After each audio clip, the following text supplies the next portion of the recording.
days since Rachel Notley called the election, but political parties across the spectrum are kicking off their campaigns and hitting the ground running. First out of the gate is Stephen Mandel's Alberta party, who are running with the hashtag Fiercely Albertan, and says that his party isn't about being left or right wing. They're about moving Alberta forward with no federal puppet master pulling their strings. First things Mandel rolled out, aside from mandatory vaccination for kids attending public schools, is the Child First plan, where parents earning $30,000 a year or less or attending post-secondary education would essentially have free childcare. So rather than the NDP plan of $25 a day, these parents would be able to have free daycare at any licensed facility. Hildebrandt launched his Freedom Conservative campaign with the slogan "More Alberta, Less Ottawa," and he urged Albertans to consider the government they want to vote in rather than just the government they want to vote out. Expect the FCP's complete platform coming out in the next few weeks, but the main basis of it will be getting Alberta a fair deal, and Derek knows we won't have an equal say unless we fight for it. But essentially create the Alberta firewall, where we would have complete and total control over our own jurisdiction, and then demands the complete end of equalization, lock, stock, and barrel, with another slogan, equality or independence. For those of us worried about vote splitting, Derek simply calls that concept fear-mongering, but he's only running candidates in areas where the NDP have no hope in winning, so basically UCP ridings. So then to dismiss a genuine concern about vote splitting as pure fiction, I think is a little naive, especially when splitting the Conservative vote got us into this leftist mess in the first place.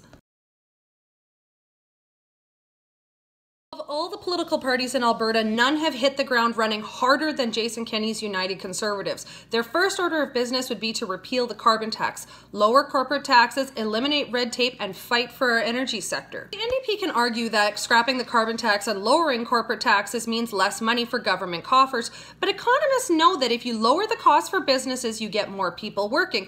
More people working means more people are paying taxes, which leads to more revenue. But for some reason, the NDP don't get that and just want to tax everyone blind. Jason Kenney was standing in front of the empty office towers in Calgary. He made his focus very clear: jobs, economy, and pipelines. And he then reminded us all of what the Trudeau-Notley alliance got us: a hollowed-out energy sector, no pipelines, a failed social license that got us nothing but a carbon tax. 4 years ago, we didn't get a premier who championed Alberta industry. We got a premier who was embarrassed of us and sold us out.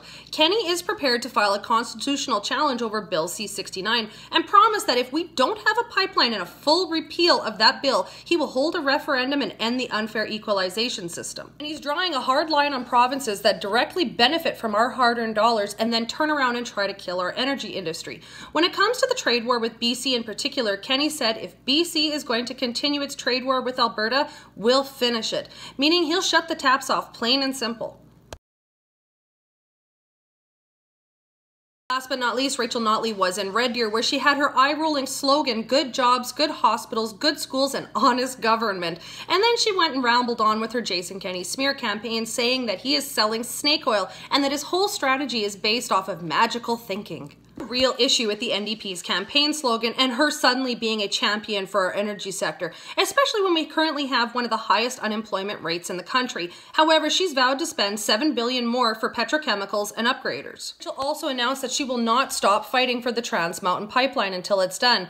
Well, you'd better, because you didn't say a word when Energy East was killed, and when your high-ranking ministers attended Northern Gateway protests, you said nothing again. Vivian Krause also took Rachel Notley to task on her other campaign slogan, "Building Alberta to work for all Albertans." That as a premier, her job was to defend our interests, yet did nothing when it came to activism against our most important industry. Rachel also promised to modernize and equip the Red Deer Hospital with a cardiac cath lab, which residents have been begging for years. It feels like vote buying to me, especially since she's waited this long to do this. The whole basis of the NDP campaign is to portray Jason Kenney as the villain and Rachel as Alberta's savior. Unfortunately for the NDP, her past behavior proves otherwise.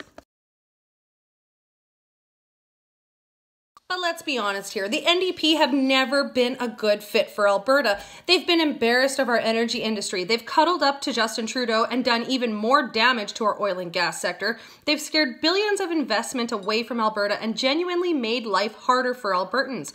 I don't see a government that works for me when I look at the NDP. If If you look at the polls, the UCP have a firm lead over the NDP province-wide. However, in Edmonton, the NDP is still sitting at 52%, while the UCP is only at 34%. This election has only just started, and it's already promising to be one of the most exciting ones I think we have ever seen. So stay tuned, because every week I'll be recapping all the campaign events, debates, platforms, new parties entering the race, and everything in between.